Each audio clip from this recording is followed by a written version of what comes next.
Hello everyone, welcome to my channel chemistry analysis. Now अगर आपने मेरा प्रीवियस लेक्चर अटेंड किया है तो मैंने Aufbau rules for filling of electrons के बारे में डिस्कशन किया था, जो बेसिक रूल्स है। अब आप इलेक्ट्रॉन की फिलिंग कर सकते हैं किसी भी एटम का। जब आपको कन्फिग्रेशन फाइंड करना होगा तब आप बेसिक रूल्स लगाएंगे तो आपको आराम से कन्फिग्रेशन फाइंड कर लेंगे।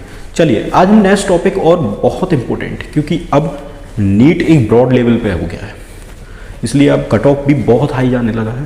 तो बहुत इंपॉर्टेंट टॉपिक है, क्योंकि एम्स में तो आता ही था, बट अब नीट में एम्स इंक्लूड हो गया है, कंबाइंड हो गया है।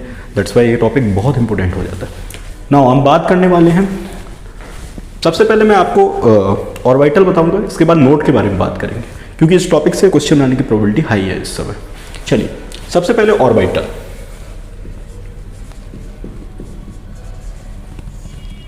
पढ़ा हुआ है, कोई बड़ी बात नहीं है। ऑर्बिटल तो ऑर्बिटल है क्या? Orbital is the place where probability of finding electron is maximum. ये वो प्लेस है, 3D स्पेस है, जहां पर प्रोबेबिलिटी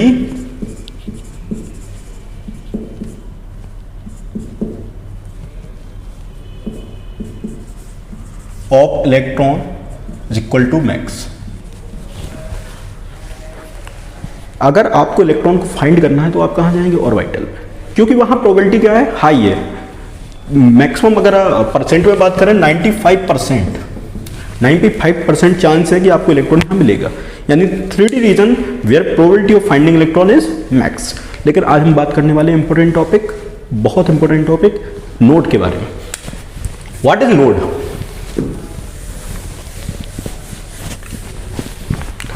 हमने बात करी ऑर्बिटल के बारे में, अब नोड क्या है? जस्ट अपोजिट टर्म है ये। नोड बोलता है it is the region where probability of finding electron is 0। यहां पर इलेक्ट्रॉन नहीं मिलता है। रीजन वेयर प्रोबेबिलिटी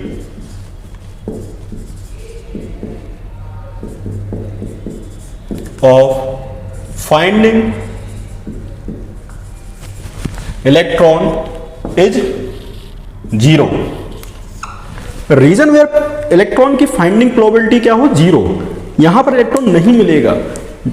जैसे आपका अगर 9 से 10 आप अगर स्कूल जाते हो, 9 से 10 कोई स्कूल नहीं होता जनरली, लेकिन मैं बोल 9 से 10 मान लो आप किसी चाय की दुकान पे चाय पीने जाओ, या कोई भी टाइम हो, उस टाइम पे आपकी प्रोबेबिलिटी ऑफ फाइंडिंग चाय की दुकान एज सच कितनी होगी? सबसे ज़्यादा होगी, मैक्स होगी उस टाइम पे, क्योंकि आप वहां जाते हो रेगुलर।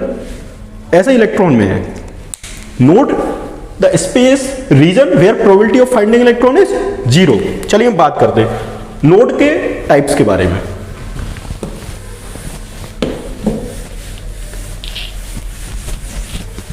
टाइप्स के बारे में बात करेंगे, और ये बहुत इंपॉर्टेंट, यहीं से क्वेश्चन आता है। नोड के टाइप्स,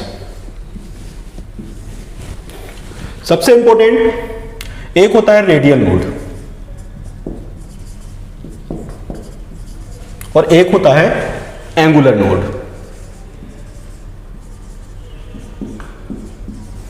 अच्छा, बहुत आसान हो गया ये तो। एक तो रेडियल नोड हो गया, एक एंगुलर नोड हो गया। बट ऐसा नहीं होता है। जनरली जब क्वेश्चन आता ना, तो वहां एंगुलर नोड को कुछ नहीं लिखेगा, बोल देंगे एंगुलर नोड, नहीं बोल के नोडल प्लेन लिख दिया जाएगा। वहां क्वेश्चन ही चेंज हो गया। नोडल प्लेन, यानी एंगुलर नोड का दूसरा नाम क्या हो गया? Nodal plane. ऐसे रेडियल नोड, इसको क्या लिख दिया जाएगा? Spherical node. और ये भी नहीं, इससे भी ज्यादा इंपॉर्टेंट शब्द है नोडल सरफेस। क्या लिख दिया जाएगा? Nodal surface. और इससे क्वेश्चन बहुत आने की प्रोबेबिलिटी बढ़ जाती है। अब नोड कितने टाइप्स का हो गया? What is node? Node where probability of finding electron is 0। और नोड कितने टाइप्स का हो गया? 2 टाइप्स का। First one is radial node, second one is angular node. First one is radial node, इसी को क्या बोलेंगे? Spherical node. इसी को क्या बोलेंगे? Nodal surface. एंगुलर नोड, इसको नोडल प्लेन। अभी ऐसा सच आपको पूरा याद होगा तो बहुत अच्छा रहेगा। चलो अब फाइंड कैसे करते, इसका फॉर्मूला होता है generally n minus l minus 1, ये इसका फॉर्मूला होता है। इस फॉर्मूले को आप लगाएंगे तो फाइंड कर लेंगे जैसे, और इसका फॉर्मूला क्या होता, केवल एल यहां पर n क्या है, प्रिंसिपल क्वांटम नंबर।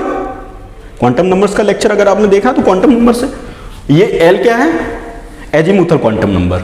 ठीक है, यहां पर l क्या हो गया, एजीमुथल क्वांटम नंबर। अगर पूछा गया what is the angular node, तो आप क्या बोलेंगे, दैट्स व्हाई आप एजीमुथल क्वांटम नंबर से उसकी निकाल के दिखा देंगे। ऐसा जवाब एग्जाम्पल लेता हूं मैं एक, जस्ट इसको रब करता हूं, एग्जाम्पल देखिए जरा।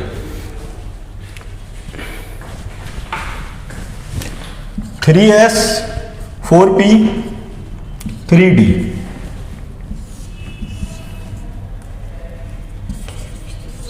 एग्जाम्पल लिया मैंने।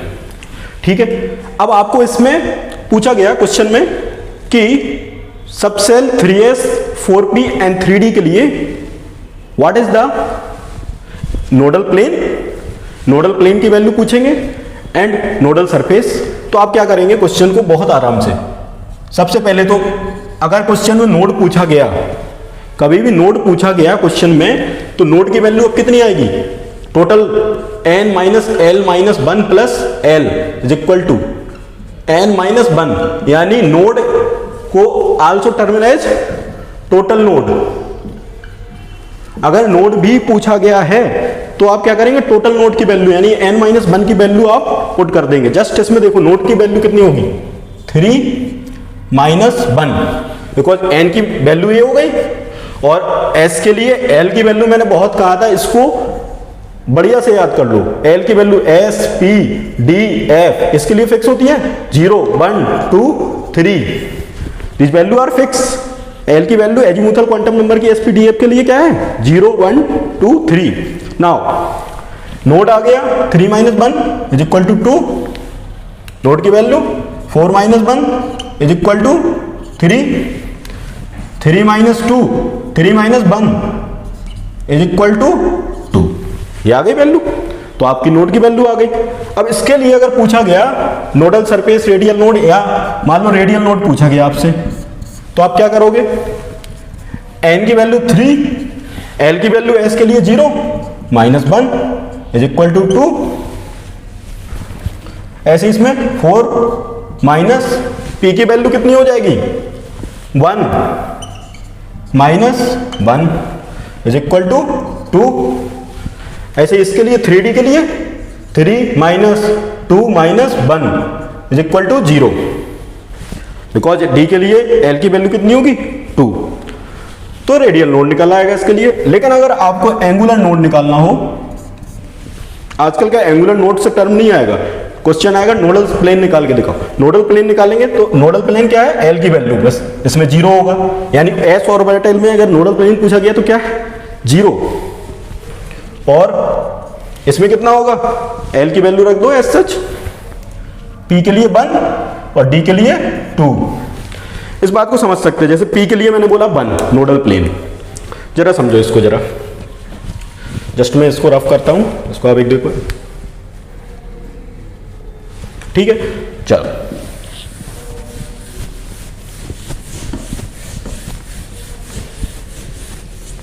मैंने बोला p के लिए एंगुलर नोड की वैल्यू या नोडल प्लेन की वैल्यू क्या है 1, इस बात को समझ भी सकते हैं। जैसे अगर s ऑर्बिटल की शेप की बात करेंगे हम, तो ये होती स्फेरिकल शेप। स्फेरिकल शेप यानी कि इसमें जो x एक्सेस होगा, ये y एक्सेस होगा, ये z एक्सेस होगा, यानी ये सिमेट्रिकल अरेंजमेंट हो गया।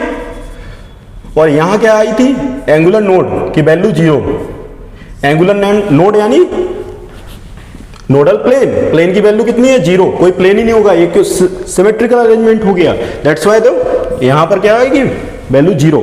और इससे भी प्रूव हो रहा क्वेश्चन के आंसर से, l दिया हुआ है, फॉर्मूला कैसे आया। और जनरली आप सोच भी सकते हैं कि स्फेरिकल शेप है तो कोई प्लेन तो होगा ही नहीं ना, स्फेरिकल, ठीक है। नाउ p में कितनी ऑर्बिटल होती है, सबसेल्स के अंदर ऑर्बिटल बात कर लें जरा। p में px, pz, और पी बाई, तीन ही होती। ठीक है, तो अब आप इसके लिए कितने प्लेन होंगे? अब देख सकते हैं पी एक्स में, पी का जनरली स्ट्रक्चर होता है, पी एक्स का बात कर रहे हैं हम, ये हो गया p x as such, p x. ठीक है, ये पी एक्स हो गया। तो पी एक्स में अब कौन सा प्लेन बचेगा? वाई और जेड। यानी कि अब अगर पूछा गया तो इसका प्लेन कौन सा हो गया? इसका नोडल प्लेन। मैंने बोला 1 आती इसकी वैल्यू, आप नोडल प्लेन की वैल्यू भी बता सकते। पी एक्स के लिए वाई जेड क्या हो जाएगा? इसका नोडल प्लेन। That's why. ऐसे ही आप डी के लिए भी करेंगे, ऐसे ही आप पी के बाकी के भी बता सकते। पी एक्स के लिए हो गया वाई जेड, पी वाई के लिए क्या हो जाएगा?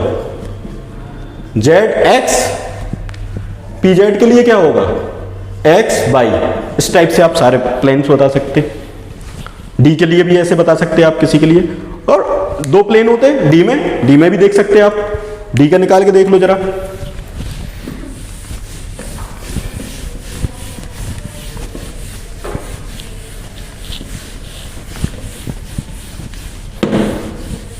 तो क्वेश्चन इस पे आएगा जर्नल। आपको ये अच्छे से अगर समझ आ गया, एंगुलर नोड क्या है, नोडल प्लेन क्या है, एल की वैल्यू निकालना है, रेडियल नोड क्या था, ठीक है, तो उसके बारे में हमने बात करी। Radial node n minus l minus 1, यानी क्वांटम नंबर्स अगर आप अच्छे से पढ़ोगे तो ये नोडल प्लेन्स आपको समझ आ जाएगा। ऐसे डी के लिए भी आप चेक कर लोगे, 2 ही आएंगे। जैसे एक मैं बताता हूं, आप देखो,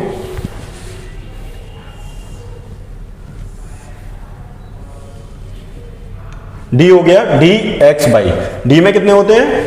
D x by, D by Z, D Z x, D x square minus by square और डी जेड स्क्वायर। इस टाइप से आप निकाल के एक बार देखें मुझसे, और कमेंट बॉक्स में जाके कमेंट कर देना अगर कोई नहीं आए तो।